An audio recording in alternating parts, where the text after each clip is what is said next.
Artkamda garajli klavishdan ko'rib chiqamiz. Bu knopkalar bizga funksiyalarni tez-tez chaqirib, chaqqon-chaqqon ishlashga yordam beradi. Hammasi deb aytolmayman, lekin eng optimal, eng ko'p ishlatiladigan nimalarni, o'zim bilganlarimni ko'rsatib chiqaman. Demak, birinchi foydali klavish bu N. N harfi. Buni bosish orqali biza mana bu funksiyani chaqirib olamiz. Ya'ni nuqtalarga o'tib ketamiz. Detalni o'zgartirishga to'g'ri kelib qolsa, kattalashtirish, cho'zishga to'g'ri kelib qolsa, sразу belgilab, bu yoqqa bormasdan N harfi orqali o'zgartirib ketishimiz mumkin. Bu birinchi klavish edi. Ikkinchisi, ikkinchi klavish bizada M harfi. M harfi orqali biza ruletkani chaqirib olamiz. Metr. O'lchash kerak bo'lgan uzerlarni tezroq shu klavish orqali chaqirib, o'lchab ko'rib ola olamiz. Yana bitta foydali nima, bizada mana bu oknodan yoki viddan lineyka yoqib turgani ancha ish beradi. Lineyka nima ish ko'rsatadi desak, bu o'sha stolimizni koordinata sifatida ishlasa bo'ladi. Bu ham shu primerniy o'lchamni qanaqa razmer turganini ko'rib olsak bo'ladi. M katta, N katta, keyingisi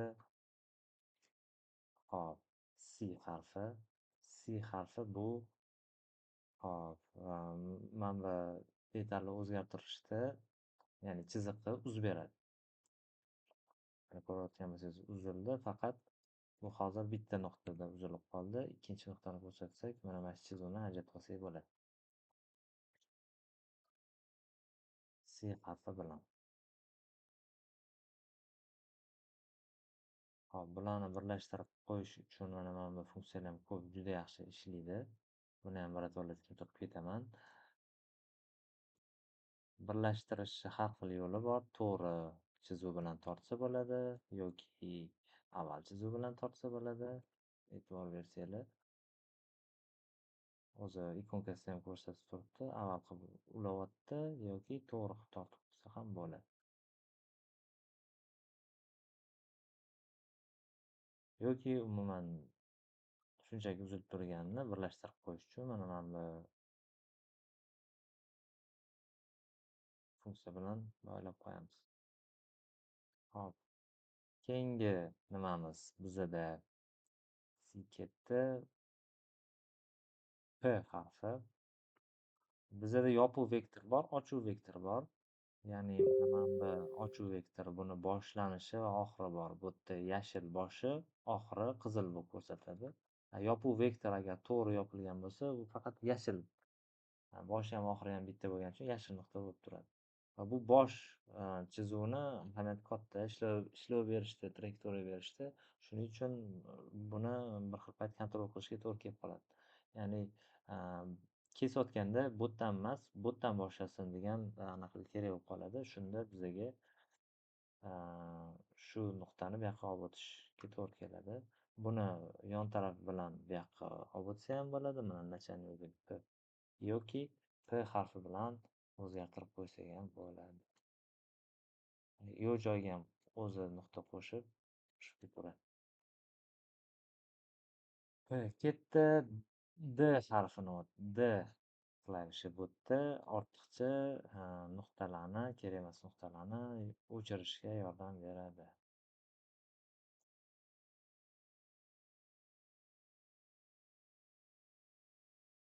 Bu misol uchun to'g'ri chizuv bo'lganda bilinmasligi mumkin, lekin mana bunaqa holatda buni tekis qilib olmoqchi bo'lsak, bu yo'lda turaylik. Kerak emas nuqtani o'chirish orqali tekis chizuvga aylanib qoladi. D va Dni aytdim. S harfi bu shu nuqtalarni yana anaqasi turi bor. Qora bu nuqta, ya'ni bu o'sha bittu bo'lib turadi, ya'ni chizuvni aynan shu qoradan burchak bilan, qattiq burchak, o'tkir burchak bilan o'tadi. S bosganimizda bu burchakda bu nuqtada burchak yo'q bo'ladi, silluvlanib qoladi. Ya'ni skladajniy bo'lib qoladi. S. Mana shu nuqtani tipi o'zgardi. Biza buni уже krivoy qila olamiz. Bu ham juda ham foydali bo'lgan klavish va funksiya hisoblanadi. Va xuddi shu S harfi orqali buni yana qattiq nuqtaga aylantirsak bo'ladi. Rangi o'zgaryapti, ko'k va qora. Ko'k bo'lganda bu egiluvchan, bukiluvchan bo'ladi. Qora bo'lganda bukilmaydigan, qat'iy bitta joyda turadigan nuqta bo'ladi.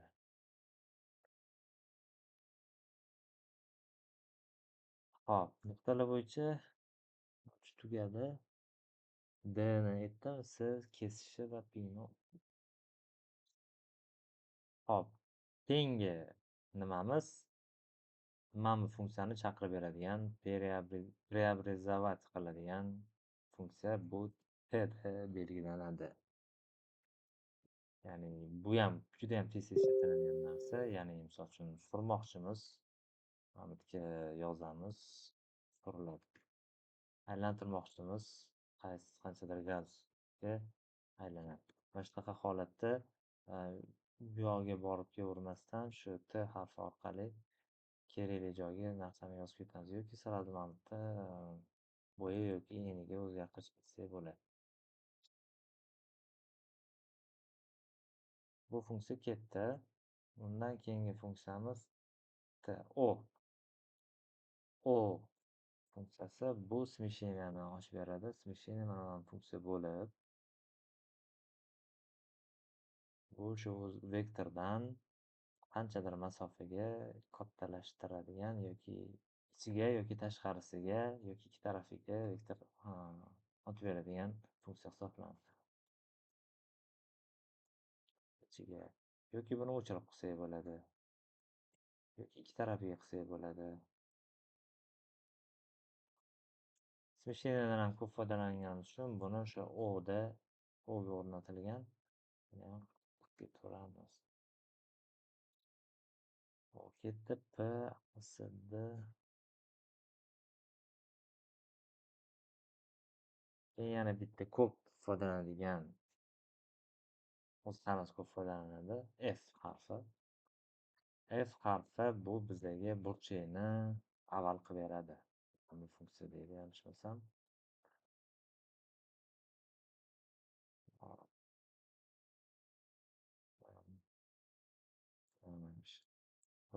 Klavish ko'p ishlatilgandan keyin mana bu ikonkalar esdan chiqib qoladi. Zakrugleniya bor bu yerda. Har xil turdagi ulash, bir-biriga yetkazib qo'yish, mana shunaqa nimalar bor. Berilgan radiusga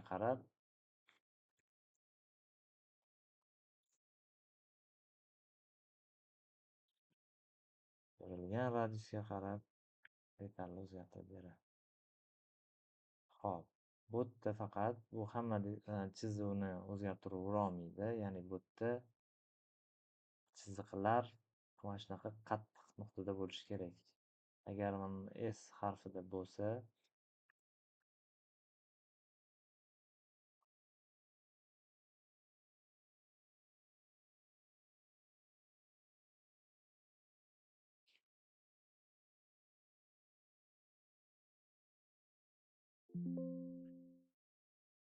agar orasida buni krivoydan tashkil topgan chizuv bo'lsa, buni o'zgartirmaydi.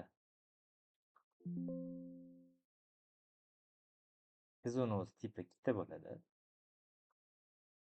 Liniya yoki poliliniya bo'ladi. Poliliniya bu mana shu egri chizuvga xohlagan tarafga buklanib ketadigan liniya. Ha, mana bu oddiy liniyalar bu ancha birodan ishlash ancha qulay hisoblanadi. Bularni duvgalarga aylantirib ketish yoki bunaqa bukib ketish oson bo'ladi. Hop, keyingi nimamiz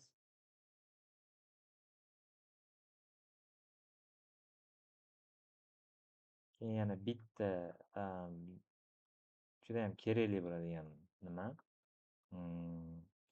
alt bilan strelkani bossak, qaysidir strelkani bossak yana bitta oyna chiqadi bizga. Bu o'sha strelkalarni surilish uzunligini belgilab beradi. Judayam muhim, ya'ni biza aytaylik stroy qilyapmiz, qanaqadir detallarni kesmoqchi bo'lyapmiz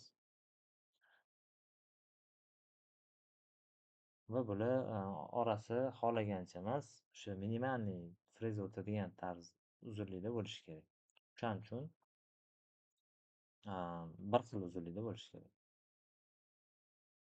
Bu o'zi nastroykani qilib qo'yilgandan keyin har doim shunaqa uzunlikda bitta knopka bosish orqali shunaqa uzunlikda detallar bir-biridan uzalashadi.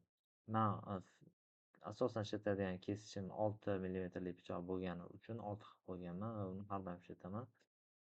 Bitta bosganda mana bu chizuv uzunligi 6 millimetr bo'ladi. Bunga keyin tez trayektoriya berib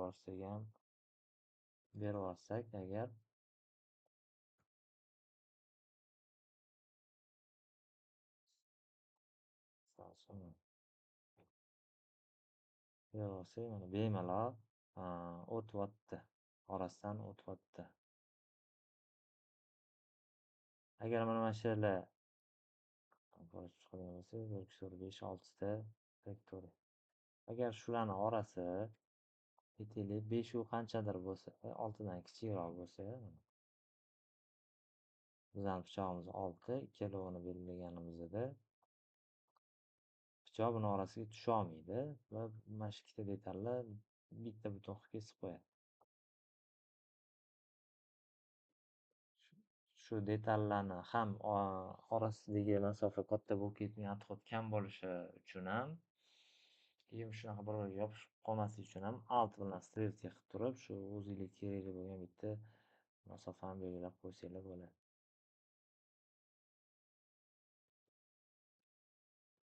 Qisqacha shu garajik klavishligi bugungi ko'rsatmoqchi bo'lganim mana shulardan iborat.